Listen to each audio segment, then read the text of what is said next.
On March 7th, 2022, Luris of the Dream Den was banned in Modern. However, Emry remains, and so one of the main interactions with Luris was every deck with Luris played Mishra's Bauble, because Luris plus Bauble allowed you to draw effectively 2 cards a turn. Emry has been in Modern the entire time. Obviously, she doesn't start as an extra card, but I think she's very powerful. Obviously, in the right matchups, she can put in a ton of work. That is why she's sideboard, not main deck, but running 3, Luris was in the sideboard too, technically, So Emry, I think, is a very underplayed card in Modern. Obviously there aren't a ton of artifact decks, but in Lantern, I definitely think she should be played probably a lot more than she is, and I'm looking on kind of ways of fitting her into more of her sideboards. So we're more of my sideboards. We're going to be showing off some games here where she comes in quite useful. We do mulligan down to 5 here, just back-to-back no landers, but do keep Lantern plus Shredder plus Counterspell. Here they do lead on a Hallowed Fountain, doesn't narrow it down a ton. As it turns out, we were up against blue-white control here, and which I think, honestly, it depends kind of on how you play the matchup, where I find it favorable, but not everyone does. Here, obviously, we're just going to go ahead and play the island Shredder first, as kind of has been discussed in a lot of other videos. Usually Shredder before Lantern is the correct way to go. I do think I slightly missed sequence here, where I played the second Codex Shredder, which they let resolve, and then I play Lantern, and it's going to get reprieved here, where if I had led on Lantern, if I had led on Lantern, it getting reprieved here, I still would have been able to recast it, and still would have had it down this turn. So minor mistakes here, but not a huge deal. We do draw the bridge. However, with these cards, it is blue-white control that we're up against, meaning bridge isn't going to be that relevant. However, I often find that it is kind of a nice card to have, where you don't usually need it, but just enough of the time you will, that it's kind of good to have it, so that if you do need it, you don't have to kind of get too risky finding it. And here we're just going to elect to make constructs where it's quite likely that they're holding up counter magic or something like that, and we do really want to put the pressure on them with constructs here. We'll be able to get a Lantern uncounterably next turn, which will be very important, and as there's lots of interaction that they can be holding up. And we do have this Metallic Rebuke, so we're likely going to try to sit on, drawing this island is very important here, as we're able to find Lantern and then hold up Metallic Rebuke as a way of protecting our constructs. Very, very crucial. And they do take the hit from this first construct, which does mean that playing a second one, here we counter the ring, and this is game over. We're going to play Lantern. They're at 12, so playing another artifact is going to be lethal. It's fairly straightforward in what our game plan against control looks like, especially game 1. We're very reliant on creatures. Obviously, we do have some sideboard tech, and we'll get into that now. So in terms of sideboarding for the blue-white control matchup, we're going to bring in Emry. Obviously, we did win with creatures that game, but I think it's just another value piece is very important. Can recur anything from the graveyard. Obviously, very strong with Bauble. Ashiok is generally good if you can get it down early. It's not game breaking against blue-white by any means, but can definitely hinder them a bit with their fetch lands, and then just an extra needle for either Teferi or the One Ring, or Odoara, I guess, would be our third target. And then in terms of what we're trimming, Welding Jar, because all of their removal is exile based, we're not concerned with them destroying artifacts really. This can be like Prismatic Endings, Leyline Binding, nothing that Welding Jar stops. Soul Guide Lantern, Underworld's Cookbook, again, both singleton cards, not for this matchup. Shadow Spear, you could leave in because you're kind of wanting to beat down with constructs. However, I think you're better off you don't really need the life that Shadow Spear gives, and or the trample. Neither are kind of too relevant, so just the extra artifact is easy trim. I'd rather have Emry. We split 2 bridge. I think in a pure blue-white version like this, you could trim a 3rd bridge. I like to leave 2 in just to make it a bit easier to find one if I need it. That was my sideboarding for blue-white. Alright, so game 2 on the draw. This hand, we have the full Lantern lock. We have Urza Saga. It's just an easy keep from here. Word of Invention is going to require a few more blue sources. Here, I just elect to play out a Witching Well. I do want to find that 3rd land, and I think next turn I can go Lantern plus Shredder and get that fully online. They're going to cycle here, grab a Triome. Important for Leyline Binding. It's probably what they have that in for. Yeah, and we get our Lantern plus Shredder out. However, we are going to have to probably fight through some amount of interaction in hand. And as it turns out, that level of interaction was not insignificant. So we're going to mill their Leyline Binding, and then we do sacrifice the Lantern. We could have done it before we mill the Leyline Binding, but the reason to sacrifice here is because we have things like Academy Ruins, Emry, that get it back, and so we don't want it going into exile. Usually if an exile, like if Prismatic Ending or Leyline Binding are cast targeting Lantern, often we will sacrifice it, more so for Prismatic Ending than Leyline Binding, as you can always get it back off of the binding. However, against Prismatic Ending, most times you do want to sacrifice it. Unfortunately, here they do have double Prismatic Ending, which kind of takes out our whole lock. And so here we're going to transition into a construct plan, mainly focused around that. However, they have a Spreading Seas here, kind of the perfect card for the situation. I think if we knew they had Spreading Seas, I'd probably play the Witching Well and hold up Metallic Rebuke this turn. And you could make an argument to Metallic Rebuke the Spreading Seas. However, I think we're better off saving the Metallic Rebuke for more problematic things down the road. They're obviously going to have bigger threats than Spreading Seas that we care about. If we didn't have the 3rd land, I might protect it more aggressively. Let me know what you think if I should have countered this Spreading Seas, as I'm not totally sure that letting it go is the right call. Here, we're just going to hold up the Metallic Rebuke, get some of these Witching Wells out. We do want that Pithing Needle, be very good against the One Ring or Teferi, both Teferi being a good answer for our constructs that we have on board, or our construct that we have on board. And here, yeah, they just pass through, so we're just going to land go for a bit here. We are at a point where we can Whir and Metallic Rebuke. We'd have to Whir first, get an artifact, and then tap that artifact in order to cast the Metallic Rebuke, but that is it is an option open to us here. However, they play Solitude here, and I do elect to protect it with the Metallic Rebuke. Maybe could have gone for that Whir and then tap that artifact, was probably a bit better. And they slam a Chalice and the One Ring here, meaning we got to find Pithing Needle and a lot of stuff we have to find here. We left the Pithing Needle on top, but we're now not able to cast it. And I actually think while they were tapped out, we should have Whirred for the One Ring. Obviously, I was trying to be a bit, kind of slow it down a bit, maybe use some of these Witching Wells. But it was probably just correct while they were tapped down. I don't know why I went for it there, not the previous turn. Yeah, it was definitely just correct to Whir. I think we're still behind with how much kind of interaction they have, but we're much less behind than we currently are. At this point, like, they're able to just draw so many cards that we're just in a not good position where they Solitude. They're then going to be able to gain life off of their Solitude. Importantly, they did reveal Kahira as a companion.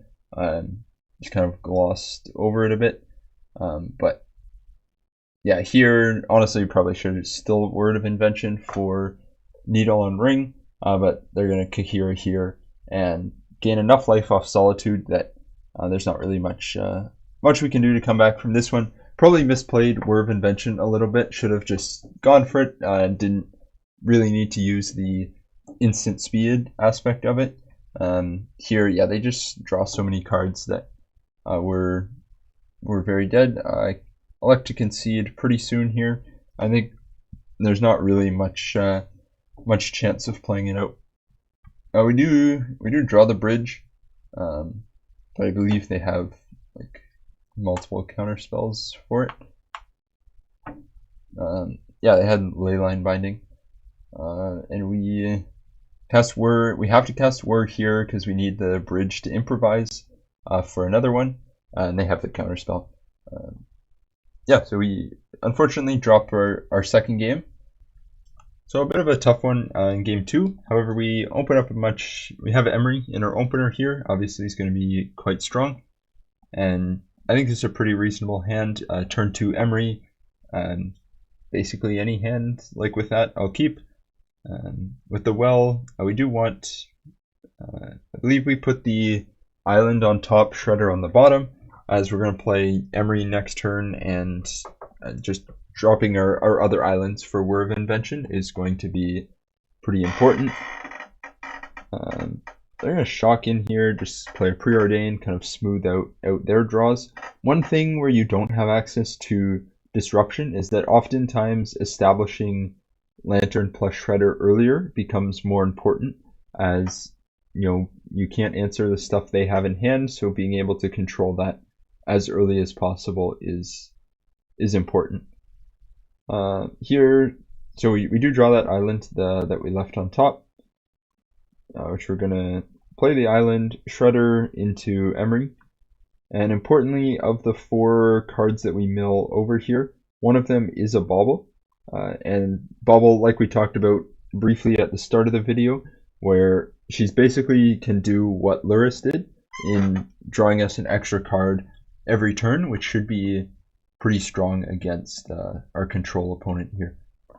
Where obviously, like, this matchup is very much about kind of card advantage, who can kind of grind the most. And like, we're going to be using Bauble and Emry to do that. Importantly, something like Prismatic Ending is going to take them an extra turn to find an answer to. And with this, we're going to be able to use Bauble plus Shredder kind of as a lock here. I like to run out Bridge is basically bait. I was figuring they have some amount of interaction in hand, and I wanted them to use it on Bridge instead of Word of Invention. It is just Reprieve though, which means we'll get to try it again next turn. Hall, like with Bauble plus Shredder and Emry, we kind of have a soft Lantern, obviously not a full Lantern lock. However, it is something, and we're going to get to draw a lot of cards off this Bauble. Run out the second Bauble that we drew, and we'll just pass through here. Definitely this game is slower. I find in Paper the Lantern plus against blue-white control in Paper is like the slowest matchup that you'll face with Lantern, and so time can become an issue in that one. Here they're going to play a Leyline Binding, and I think it's important to protect the Emry here. I think she's just going to get us so much value in this matchup that it's worth using a counterspell to keep her around, as it's likely that the Baubles we're using will draw us into another counterspell. So much so actually that we mill the Solitude that was left on top, or not on, that was on top, as just keeping Emry around is kind of a key importance here. We see they have another Reprieve in hand, and they elect to tick up to Fairy. I think they could have bounced Emry here. Bouncing Shredder, we would have swung at it with Emry. However, one thing with Teferi is that some counterspells that we draw will kind of get stuck in our hand, where we're not able to, like, it is possible that where you won't be able to dump our hand fast enough. but hopefully we can get some top control and stay on top of that. If Moto would like to go to our next move, thank you. And like I talked about, we do draw Counterspell here, which into Teferi is totally dead. Obviously, we don't have Cookbook still on the list as we sideboarded it out, which I think is still correct. I don't think you should leave Cookbook in the list just to discard against Teferi. Here, yeah, I mistakenly held up Counterspell. We should have just ran out the other Witching Well. We're gonna mill the Solitude. Them having Prismatic Ending on top obviously is far from ideal. Here, yeah, we go for the second Shredder.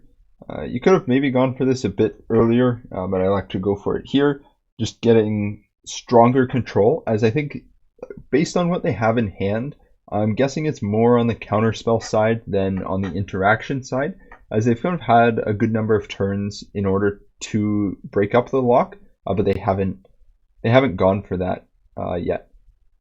We do grab the Pithing Needle here, shutting down Teferi.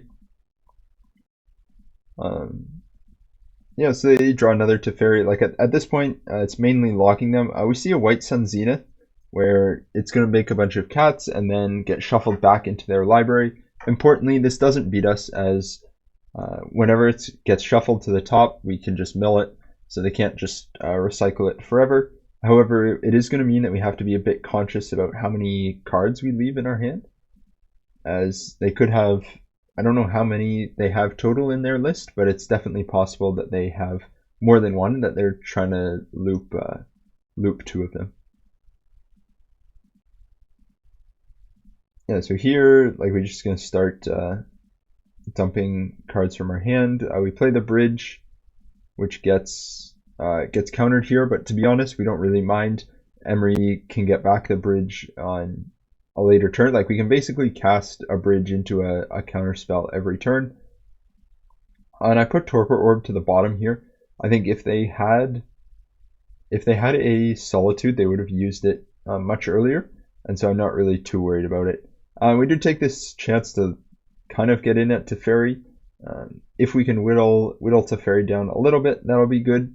However, probably not going to be able to kill it just with Emry, and we do know they have another one in hand because that was one of the cards that we let through the lock. So they fire up Hall of Storm Giants, definitely going to get in for a bit of damage here. However, with Emry, we'll be able to replay the Bridge next turn, and the Hall is much too big for Bridge. We're not worried about our number of cards in hand for that one. Here, honestly, drawing a land is really good because we have so many cards in hand. Like, developing our mana is very important at this stage of the game.